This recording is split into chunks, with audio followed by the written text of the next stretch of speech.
Welcome back to the 2 to 20 podcast, where we support women to build, fund, and scale their businesses. I'm Katie Vander Ark, and today we're joined with Angela Mascarenas, the CEO of AI Furnace. Thank you so much for joining us. Thank you so much, Katie. So I loved when we connected. I was really moved by your comments. We were on a panel together in New York a few months ago during New York Tech Week. And I knew I had to have you on the podcast because I felt like you were one of the super passionate people. You're also one of the most informed people around AI in the space right now. And I felt super lucky to be sitting next to you on the panel. So I'm excited to keep chatting more today. Yeah, thank you so much. I love meeting other female founders. Yeah, it's fun. There's a very few amount of us, so I'm trying to, it's fun to connect and build together.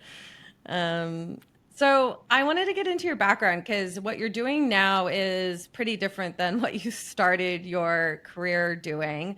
I know that you were, maybe I'll let you jump into it. I know you went from the corporate world, and so maybe give us a little bit of context as to kind of where you started your career.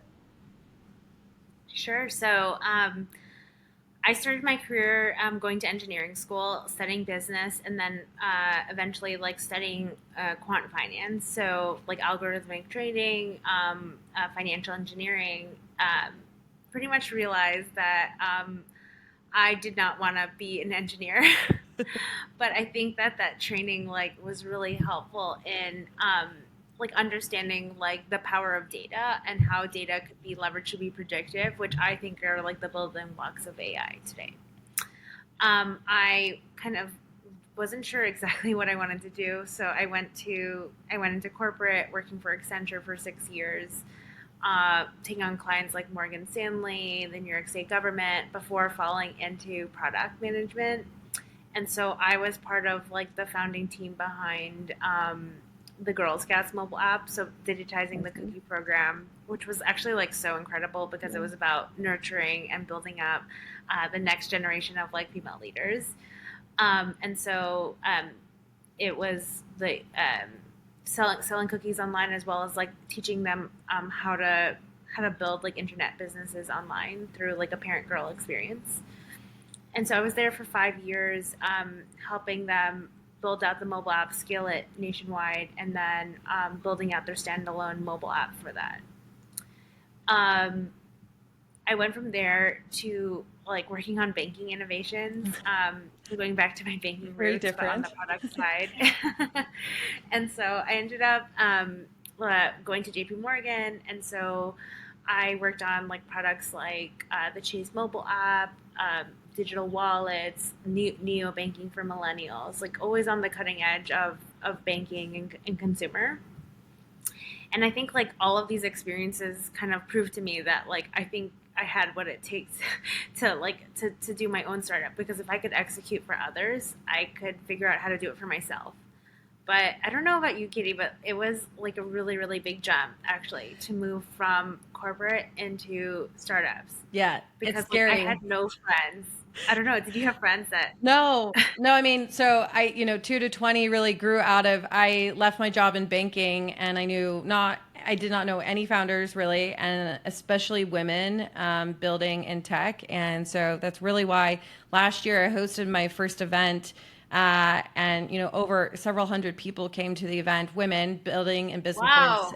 We had our first LA Tech Week event last year. 700 people RSVP to the event. We had over throughout the day about 200 that circled through. I had no idea that many women lived in LA that were working in tech and building, or were founders, or were working in Wow. venture.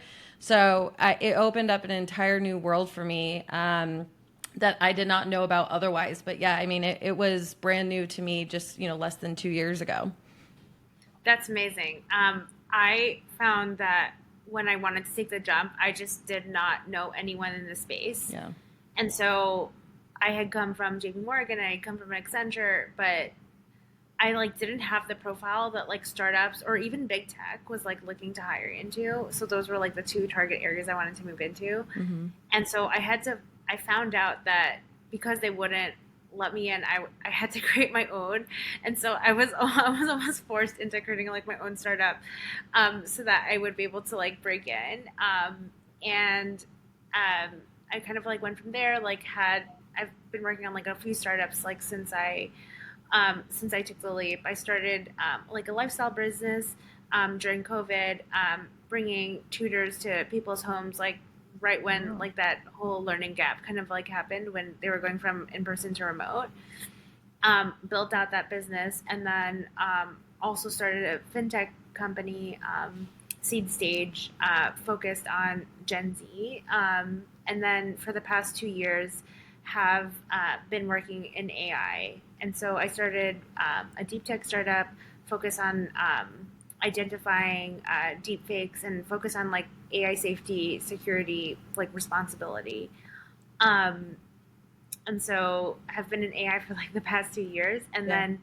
then started the AI Furnace because, which is it? So the AI Furnace is one of the largest like AI founder and research communities in the world, and it stemmed out of me and my co-founders not wanting to move to San Francisco. Yeah.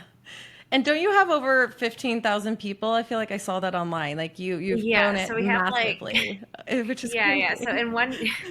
in 1 year, we started this network as a way to meet local founders and researchers like out of New York and London because my co-founder is London based. And then within 1 year, we've grown to over 15,000. We're in 4 countries, like 6 cities, and we actually have requests to open up in like 25 global cities. It's amazing. That's so Yeah. exciting. Yeah. So pretty much like what started off as us creating this community as a way for us to like build our startup, we just found that we had tremendous momentum here, and so we're now working on this full time.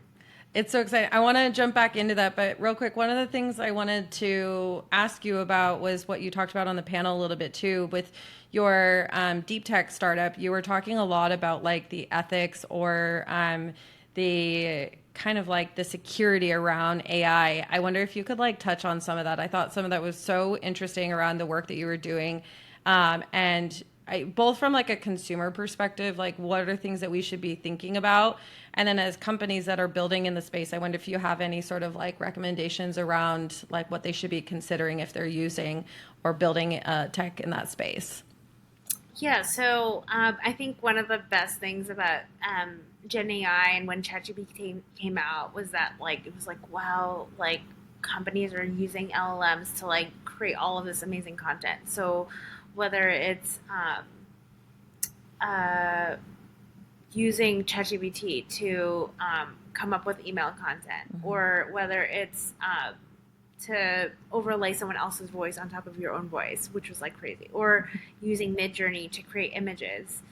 I think like that has been an incredible journey for tech to be able to move at the speed of life so that it's like literally creating like new content.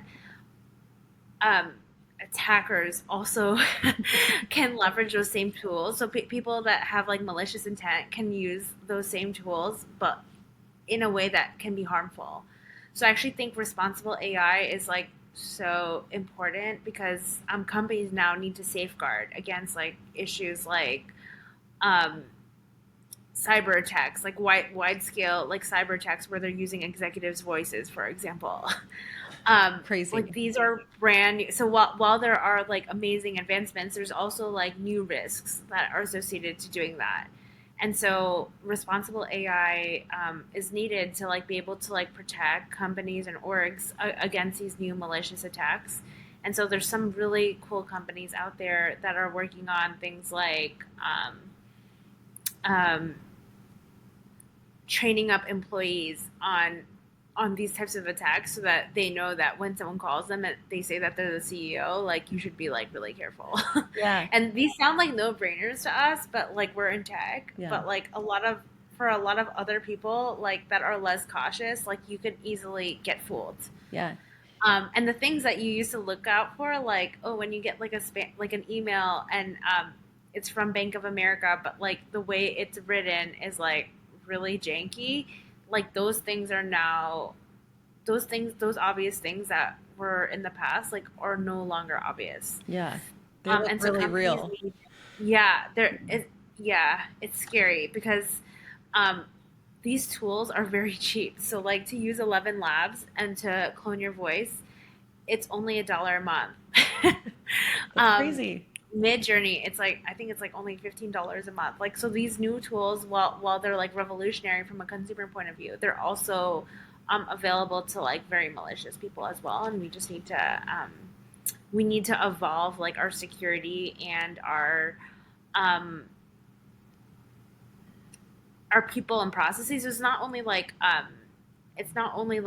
the company procedures that are in place, but it's also like training up people, Yeah. like the human element actually, Yeah. against like these new sorts of like ways to defraud people. Do you see that like changing the job market at all around that being like part of a job? Like if you were going to be, let's say, work on like the tech team at a bank or anything like that, that like part of your job as like a security engineer might be related specifically to these types of intrusions. I would assume, especially at the bank I was at, like we would have somebody that specializes in this type of compliance and security, I would assume. I think it's like very early to tell, but really like this is something, with AI, there's going to be a lot of jobs that are going to be done with like less people, but there's also going to be brand new jobs that appear because there's new problems that are going to need to be solved. Yeah. And so things like deepfakes, or I don't know if you've heard of like prompt injection, but prompt injection is like, it's like so interesting. It's like you're talking to an AI chatbot and you're prompting it to reveal information that is being safeguarded. And so you can like hack it where like you're getting like internal information that should not be shared to the public. Oh my gosh. And so it's actually like quite scary, but there's these are like some of the new jobs of the new revolution that are like coming up, similar to like prompt engineering Mhm. or LLM fine tuning. There's new jobs that are being created from this.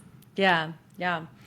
It kind of leads me back into the AI furnace. So tell me everything. You have this like amazing master plan that you're kind of unraveling. I'm sure some of it's still relatively new, but what's like the 10,000 foot view of everything that you're kind of building and working on right now?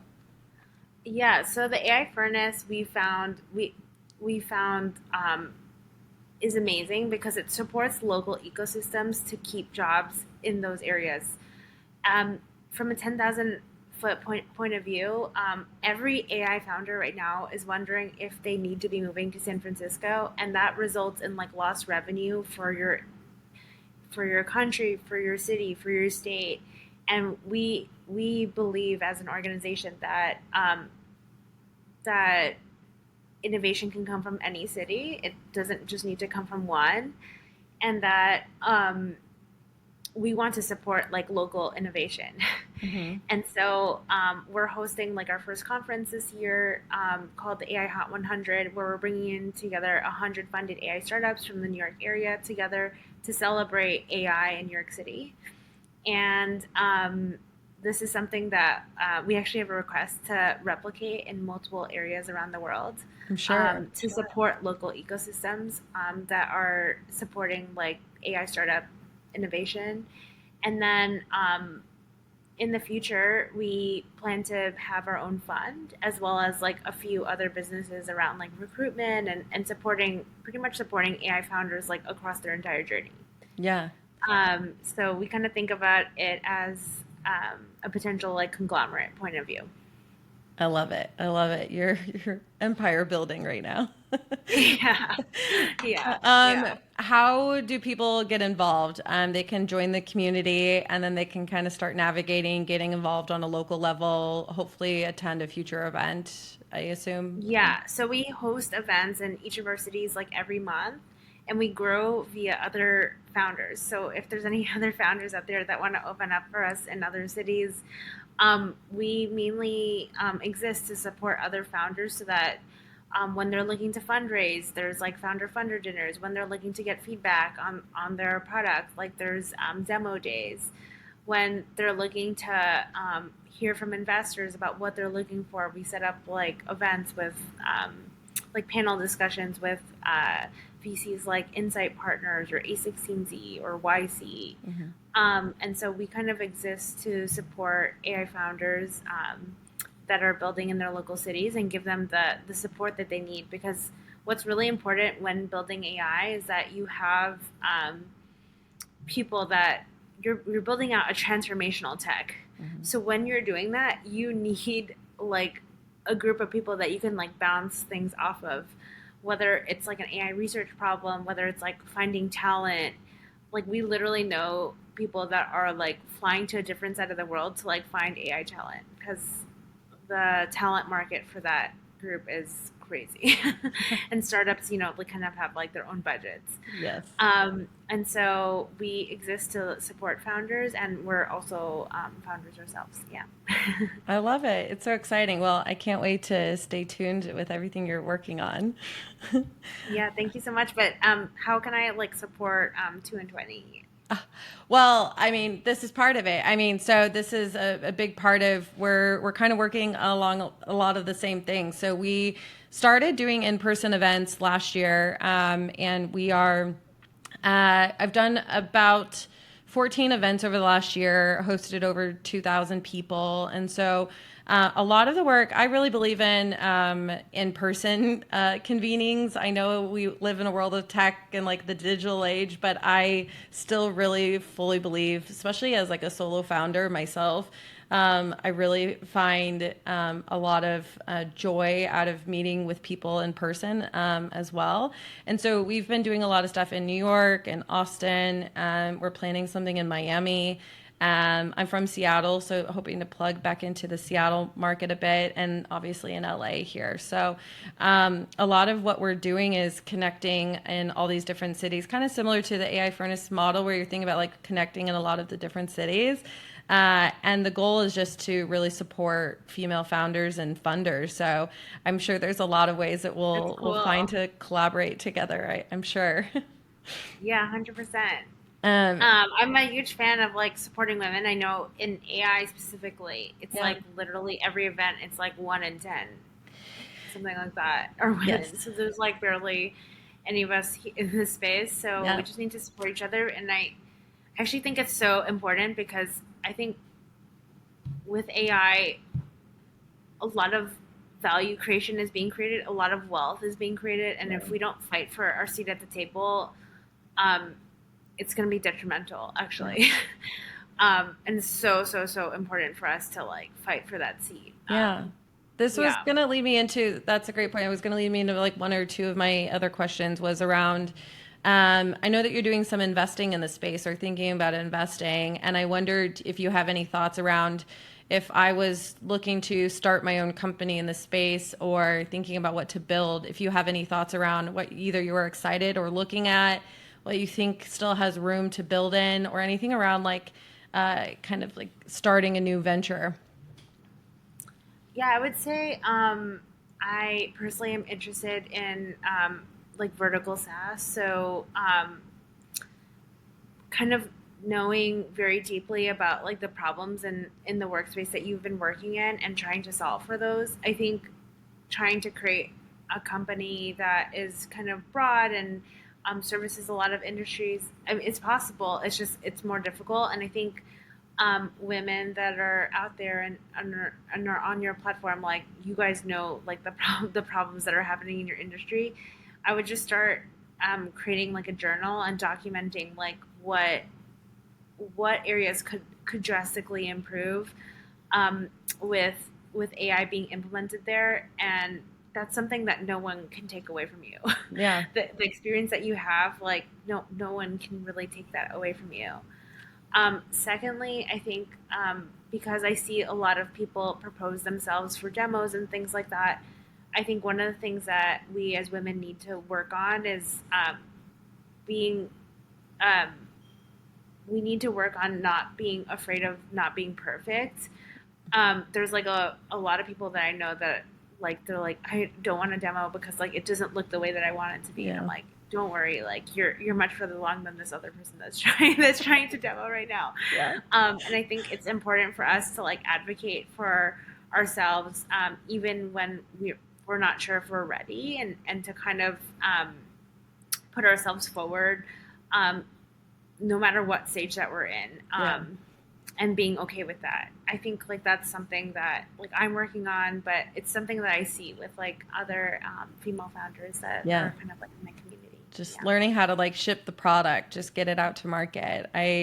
That was one of the things I feel like one of my, I don't regret it. I'm glad I took this long, but I mean, one of the things that I did when I first started my company is I waited probably too long to announce like what I was working on. It's like, I just need to like go to market. I need to just share what I'm building. Maybe it'll be a little bit louder about building in public. And it's like, that actually gained me when I finally announced everything and started sharing with people what I was working on.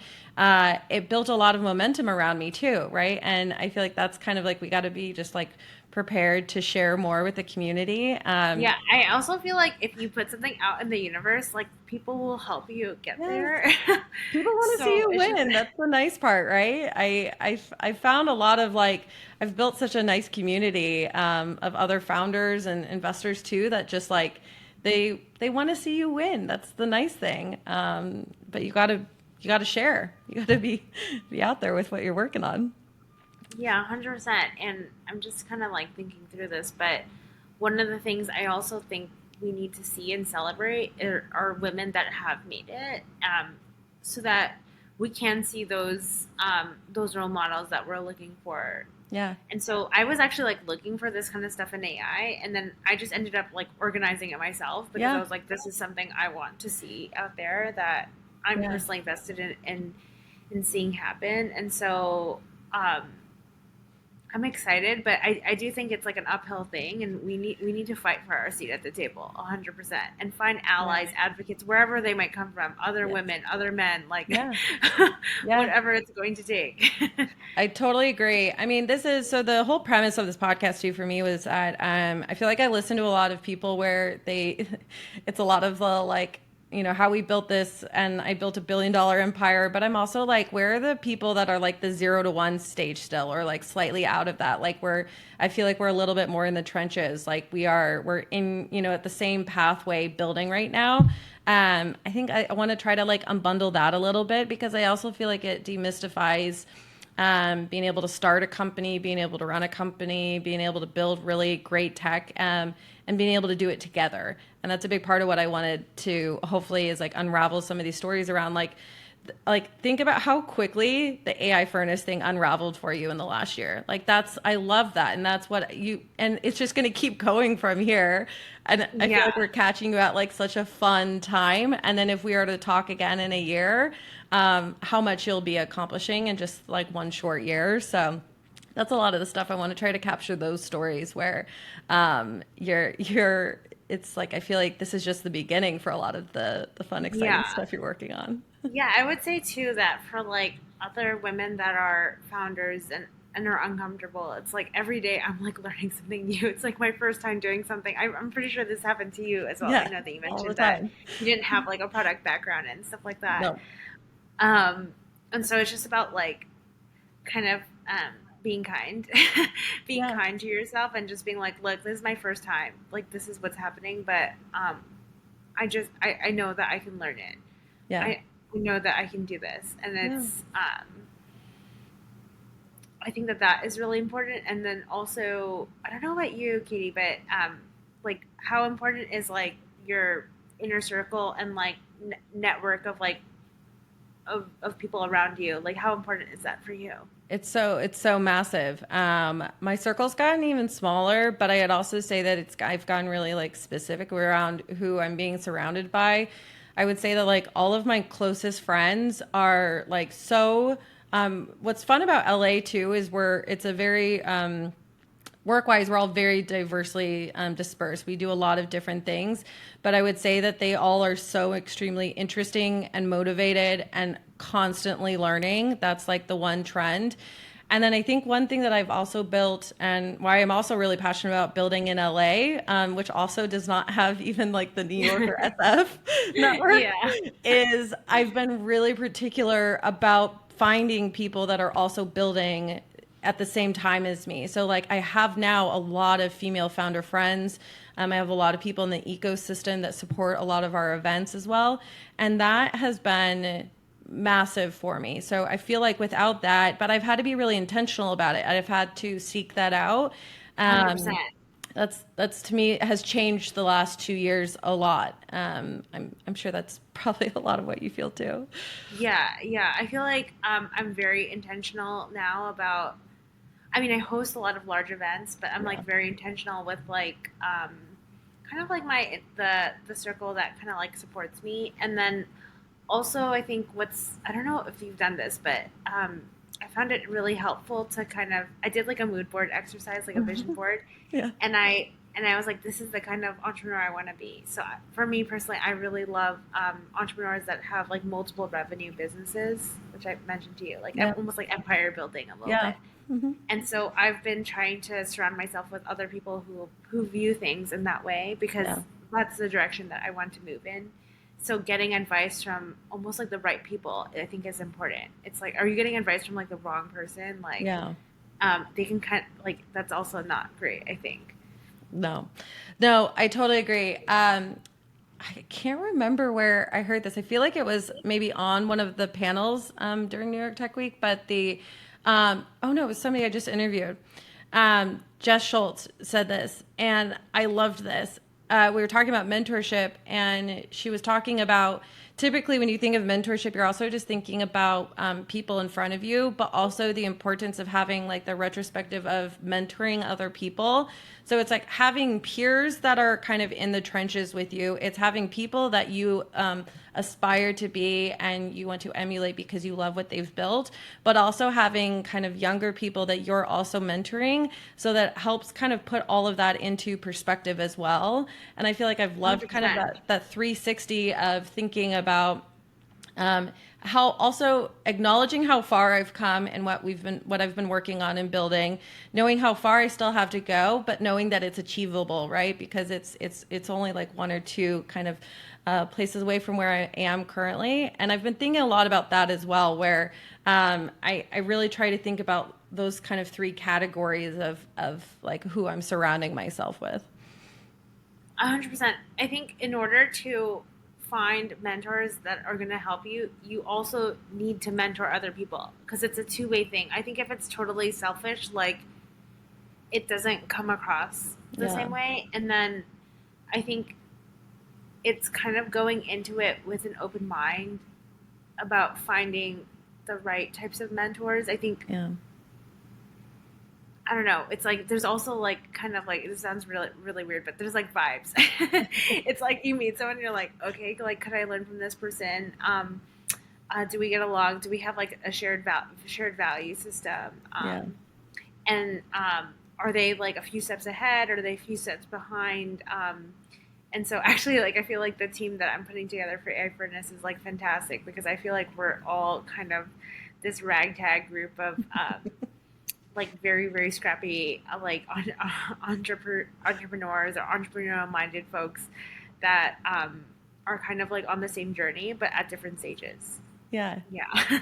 It's exciting. Well, I'm so excited about everything that you're building. Maybe we'll wrap up on like one kind of last thought. It's kind of in topic with this kind of mentorship and network that we're building. But if you were looking back and you're thinking, or if you were talking to maybe a college student and you're thinking about what are some of the skills that they could be honing in on, what are some of the things that they should be studying, do you have any things that you wish you would have done? But maybe just thinking about like if we could give some advice to kind of younger folks coming up into the, hopefully graduating, coming into the market soon.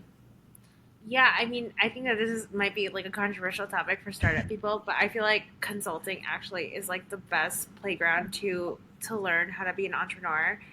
And here's why. Like I didn't know what I wanted to do, and I think a lot of people coming out of college are like, I think like this area might be interesting, but I'm Yeah. not sure. But what I think was amazing about consulting is that I feel like it's controversial because a lot of people are like most consultants like not everyone like ends up being an entrepreneur or anything like that. It's not a traditional Yeah. path into entrepreneurship, but Um, Consulting is amazing because like every 6 months to 1 year, you're put on a brand new project. You don't know anything about that client. You don't know anything about the role. And so you have to learn. you have to learn you have to learn that role, and you can't act like an amateur at your client. Yeah. And so you need to like learn how to be in that role, learn more about that client, learn how to service them. And that's the mindset I bring into every single new responsibility that I have to take. It's like, okay, like I don't know it now. Like, what do I need to do to learn this? Yeah. And so it has like a very I think it's like a great career path for someone that wants to get a lot of experience in a short amount of time. So I left there after 6 years after making manager, and I feel like I had like 20 years of experience because Yeah. most positions are like every 2 years you're changing, or every 5 years you're changing. Like you're literally changing positions like every 6 months to like a year and a half, which is Yeah. amazing. It's a great training ground. I felt that way too. I mean, corporate world is, What was your background again? What was the I initial? actually did the reverse. I have a funny career. I started off in startups, and then I worked at a kind of a real estate revitalization fund, and then decided I wanted to work in real estate and kind of go more into corporate. So I actually started working in real estate development and then got my master's, and then I went into banking. So I actually kind of did it backwards. Wow! And But then you I came kept back. yeah, I came back, but I mean, I think I've always kind of known I'm not probably not meant for lifelong corporate world, but I do think it would have helped me a lot if I would have done kind of the reverse, if I would have gone into the corporate world and had that training ground.